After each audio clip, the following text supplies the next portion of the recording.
नमस्कार, एक बार फिर से मैं आप सभी के सामने उपस्थित हूँ बेहद महत्वपूर्ण टॉपिक के साथ। और यहाँ पर एक नया मुद्दा छिड़ गया है भाई कि जो सरोगेसी है वो तलाकशुदा महिला अगर सरोगेसी लेना चाहती है तो क्या उसमें कोई समस्याएं हैं, भारत में सरोगेसी के नियम क्या हो जाते हैं और सरोगेसी किन किन परिस्थितियों में नहीं दी जा सकती है। तो यहाँ पर मुद्दा ये था कि भाई एक महिला है जो तलाकशुदा है, 38 ईयर्स की वो हो चुकी हैं और उनकी जो गर्भाशय है उसको 2012 में ही निकाल दिया गया था।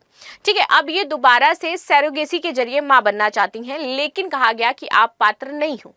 ऐसे कैसे? क्या तलाकशुदा महिलाएं सरोगेसी नहीं ले सकती हैं? क्या नियम कहते हैं, क्या प्रावधान है, चलिए समझ लेते हैं। क्योंकि सरोगेसी हाल ही में आपकी विनियमित करी गई थी, इसको नैतिक बनाने का प्रयास किया गया था सरकार के द्वारा, लेकिन अब दोबारा से एक नई बहस इस पर छिड़ गई है।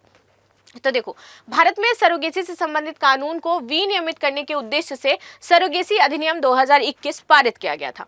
इसका उद्देश्य था कि हमें सरोगेसी को क्या बनाना है? नैतिक बनाना है। दूसरा, इसको गैर व्यावसायिक बनाना है। बिजनेस आप नहीं कर सकते हो, आप कोख को बेच नहीं सकते हो। और बहुत सारे लोग जिस तरीके का धंधा करते थे, इन सब पर लगाम लगाने की कोशिश की गई थी, तो गैर व्यावसायिक बनाया गया। दूसरा, चिकित्सीय उपयोग हो सके। तीसरा आपका पॉइंट था कि चिकित्सीय जो आवश्यकता है वो पूरी हो सके, क्योंकि बहुत सारे लोग ऐसे होते हैं जो जिनमें कोई प्रॉब्लम होती है, वो माँ नहीं बन सकते हैं या वो बाप नहीं बन सकते हैं, तो उस स्थिति में ये होता है कि भाई चलो सरोगेसी के जरिए यहाँ पर ये कार्य करवा सकते हैं। इसमें भी एक सरकार ने शर्त रखी थी कि जो भी आप सरोगेट मदर चुनोगे वो आपके रिलेटिव्स में से ही होनी चाहिए। आप पैसे देकर के कोई सरोगेट मदर नहीं चूज करोगे, क्योंकि हमें क्या करना है, इसको गैर व्यावसायिक बनाना है, तो इसलिए ये शर्त भी रखी गई यहाँ पर। लेकिन हाल ही में बॉम्बे हाईकोर्ट में एक तलाकशुदा महिला द्वारा याचिका दायर की गई और उसने इस कानून की संवैधानिक वैधता, समावेशिता और सामाजिक प्रभावों पर गहरी चिंता व्यक्त करते हुए इस पर सवाल खड़े कर दिए। अब मामला क्या था? मामला बॉम्बे हाईकोर्ट में दायर किया गया था 2023 में।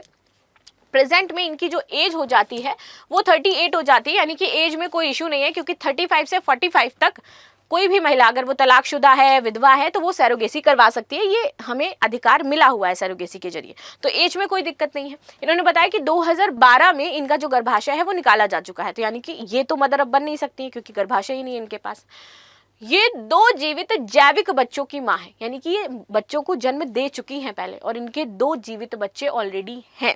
अब मामला यहां फंस गया पूरी तरीके से कि वो पहले दे सकती थी, अब नहीं दे सकती, क्योंकि गर्भाशय निकल गए हैं, 2 बच्चे इनके जीवित है, फिर इनको सरोगेसी चाहिए क्यों? तो यहाँ पर इनको अपात्र घोषित कर दिया जाता है कि आप अपात्र हो जाती हैं। ठीक है, जिनकी कस्टडी इनके पूर्व पति के पास है, क्योंकि इन्होंने डाइवोर्स ले लिया था, जो जैसे पता है कि तलाकशुदा महिला है। महिला का दावा है कि उनके पहले के जो बच्चे हो जाते हैं उनसे उनका कोई लेना देना नहीं है। वो बच्चे ना बात करते हैं, ना मिलने आते हैं, मतलब कोई भी दूर दूर तक उन्होंने अपने बच्चों को कितने सालों से देखा भी नहीं, और वो उन्हें अब अपने बच्चों के तौर पर जो एक ममता होती है वो भी उनकी नहीं है उनके साथ, क्योंकि वो स्टार्टिंग से अपने फादर के साथ है। उन्हें बोला कि सरोगेसी के जरिए अब हम एक बच्चा करना चाहते हैं, क्योंकि मैं अकेली हूं, मुझे फ्यूचर के लिए कोई चाहिए, मेरा बच्चा हो, मुझे देखभाल करने वाला हो, तो इसलिए मैं एक बच्चे को जन्म देना चाहती हूं। जिला अस्पताल ने ये कहते हुए प्रमाण पत्र देने से इनकार कर दिया कि वो सरोगेसी कानून की परिभाषा से पूरी तरीके से फिट नहीं बैठती हैं। अब बात आ जाती है भाई परिभाषा क्या है सरोगेसी की, तो इस पर भी हम लोग बात करेंगे, जिसमें ये महिला फिट नहीं बैठ रही है।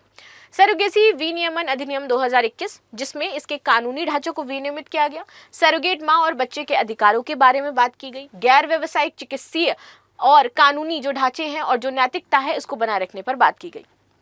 ठीक है, आगे आते हैं महत्वपूर्ण परिभाषाएं। एक तो इच्छुक दंपति जो बच्चों को जन्म नहीं दे सकते हैं, जिनमें कोई मेडिकल प्रॉब्लम है, तो वो इसमें जुड़ सकते हैं। इसमें जो कोई भी भारतीय जोड़ा जो चिकित्सीय कारणों से संतान उत्पन्न करने में असमर्थ हो, कोई जीवित संतान उसकी ना हो, वो सरोगेसी के लिए क्या होगा? वर्दी होगा, वो सरोगेसी करवा सकता है।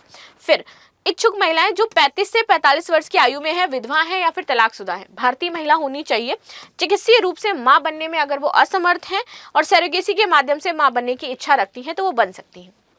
लेकिन अब दिक्कत क्या है कि वो चिकित्सीय रूप से मां बनने में असमर्थ होनी चाहिए, तो वो महिला असमर्थ तो हो जाती है क्योंकि उसके पास क्या है? गर्भाशय ही नहीं है। लेकिन इसमें एक पॉइंट ये था कि अनुमति केवल उन्हीं को दी जाएगी जिनकी कोई जीवित संतान पहले से नहीं होगी, और यहाँ पर इस महिला की पहले से 2 जीवित संतान है, वो भी जैविक संतानें हो जाती हैं, इसलिए वो इस परिभाषा में फिट नहीं बैठ रही हैं। सरोगेसी की परिभाषा की बात करें तो एक ऐसी प्रक्रिया है जिसमें कोई महिला इच्छुक दंपति के लिए बच्चे को जन्म देती है और जन्म के बाद बच्चे को उस दंपति को सौंप देती है, उस पर उसका अधिकार होता नहीं है। ठीक है, अब अपवाद एक्सेप्शंस क्या हो जाते हैं? यदि जीवित संतान लाइलाज बीमारी से पीड़ित हो, तब तो आप सरोगेसी के जरिए दूसरा बच्चा पैदा कर सकते हो। ये एक्सेप्शन है कि जहां पर आपका पहले से बच्चा है तो आप बच्चा कर सकते हो। शारीरिक या मानसिक रूप से अगर वो अक्षम है तब। इन दो ही परिस्थितियों में अगर आपके पास पहले से बच्चा कोई है तो आप सरोगेसी करवा सकते हो, लेकिन वो इन दो तरह की जो कंडीशंस है उस पर होना चाहिए। अब इस धारा के तहत यदि किसी व्यक्ति के पास स्वस्थ जीवित संतान है तो वो सरोगेसी का लाभ नहीं उठा सकता है, चाहे वह विवाहित हो या फिर तलाकशुदा हो। हाई कोर्ट की अब इसमें क्या टिप्पणी रही है ये समझते हैं। तो देखिए, बॉम्बे हाई कोर्ट ने याचिका सुप्रीम कोर्ट को ये कहते हुए भेज दी कि यह एक बड़ा संवैधानिक प्रश्न है और इससे जुड़े मामलों पर सर्वोच्च न्यायालय ही विचार कर सकता है, हम इस पर विचार नहीं कर सकते हैं। सुप्रीम कोर्ट ने यह मुद्दा विचाराधीन है और क्या अविवाहित, एकल या फिर LGBTQ व्यक्तियों को सरोगेसी के अधिकार मिलने चाहिए या नहीं, ये प्रश्न भी यहाँ पर खड़ा हो गया है। व्यवसायीकरण की आशंका। बॉम्बे हाईकोर्ट की पीठ ने कहा कि यदि याचिकाकर्ताओं को अंतिम राहत दी जाती है तो इसका असर केवल इस मामले तक सीमित नहीं रहेगा, इससे सरोगेसी प्रक्रिया के संभावित व्यवसायीकरण का रास्ता भी खुल सकता है और इसको क्या बना दिया जाएगा, एक तरीके का व्यवसाय भी बनाया जा सकता है। क्या एकल महिलाएं सरोगेसी के जरिए मां बन सकती हैं? तो देखो, न्यायालय ने स्पष्ट किया कि ये एक बड़ा कानूनी मुद्दा है जो सुप्रीम कोर्ट में पहले से लंबित है। न्यायमूर्ति गिरीश एस कुलकर्णी ने मौखिक रूप से कहा कि यदि कल कोई अविवाहित जोड़ा सरोगेसी की मांग करे और फिर अलग हो जाए तो बच्चे का संरक्षण कौन करेगा और यहाँ पर अधिकार किसके पास होगा, ये भी तो प्रश्न है। इसलिए हम अविवाहितों को सरोगेसी का अधिकार नहीं दे रहे हैं।